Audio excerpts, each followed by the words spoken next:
Today the gods are asking, do you want to live like a movie? Or just choose a week of sleep?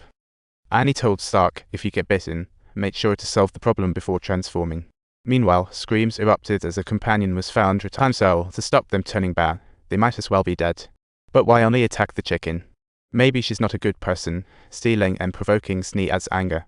Smirk discarded the body to stop mutations, then heard distant singing. Mick led the vampire army into chaos, and under pressure, everyone started to suspect each other. Maybe you are the vampire. Annie suggested a brutally simple idea. Make everyone eat garlic to check if they're infected. When Berlin refused, Smirk casually drew his gun at him.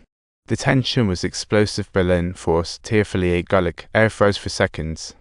Everyone followed suit and ate garlic. The room went silent. No one was bitten, and the man on the floor just had one too many. Those puddles were just beer. Suddenly, the guy who was tossed outside woke up, banging on the door and yelling at Smirk. Feeling guilty, Smirk opened the door, only to be bitten by a mutant door. Grace stood by the door, pale as a ghost, watching her friend get munched, while her husband casually said, "He's just a little mischievous." This was no longer her familiar husband. He had an oddly excited look. Uncle Zheng suggested he leave, saying everything is ready, let's go home. But then he flipped the script. He proposed another choice, just let him back inside, and they could pack up and act like nothing happened. Everyone inside urged Grace not to trust him. They would definitely find a way out of this, and Remick came over to pump everyone up.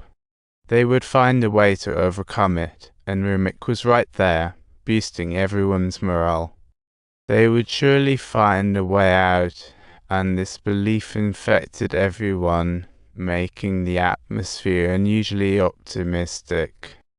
Subtitles. Remick not only took away Grace's husband, but also erased his memories. It seemed the story was merely just beginning.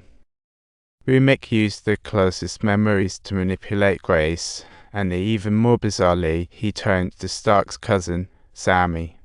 He aimed to use Sammy's musical talent to summon their kin and proposed a trade. Just give him Sammy, and everyone else can live.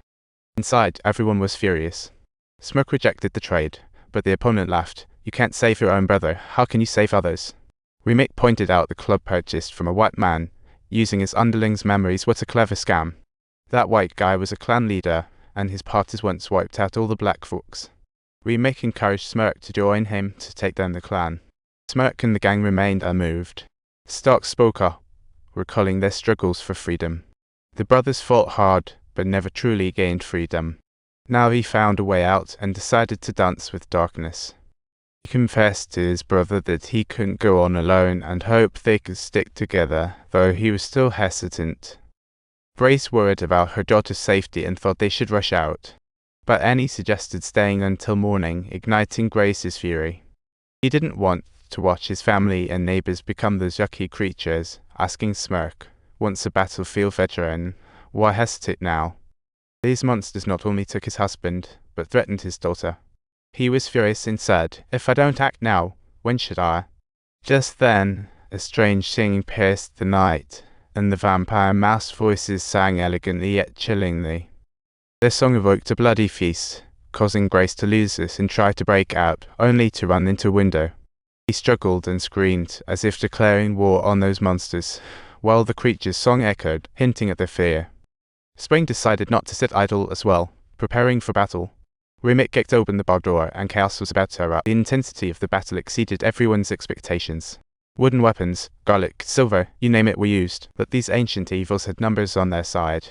Smirk's team quickly found themselves at a disadvantage. Annie discovered the vampires could feel pain and thought it was time to inspire Smirk. Amidst the pain, Smirk bravely drove the stick through Annie's chest, while old HY willingly stayed back to protect the Smirk and cousin Sammy arrived at the back door. Remick waited. Smirk was tackled by his brother.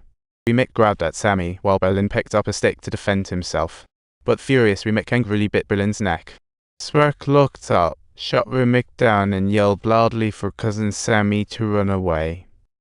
In despair, Sammy began reciting his poem, while Remick remembered those who once tormented. Ironically, he hated them while finding some comfort in their lines. Smirk was exhausted and tried to subdue Stark but failed. Remick mocked the absurd stories of missionary. He blamed them for self-righteousness, claiming to be superior beings controlling land and life. Dark successfully subdued Smirk, but as he was about to bite down, hesitation changed everything. Smirk seized the chance to break free, countering Sark and aiming the stick at his chest, but hesitated. Before him stood a blooded monster, his own brother. The stick trembled in his hands, torn between action and inaction. Smirk felt sorry for his brother, unable to protect him, but Sammy reassured him, saying not to feel guilty. Sammy took the chance to grab a guitar and smashed it on Remix's head, launching a musical attack on the vampires. The silver instrument struck Remix's head, and he struggled to pull off the mask while grabbing Sammy. Remix's screams turned into a chaotic symphony, as if the heavens were responding to this struggle. The sunlight pierced the darkness, causing the vampires to burn in agony. Talk about a bad tanning experience. Remix screamed despairingly, crumbling to ash in sunlight. Vampires met the same end. Goodbye, my dark friends.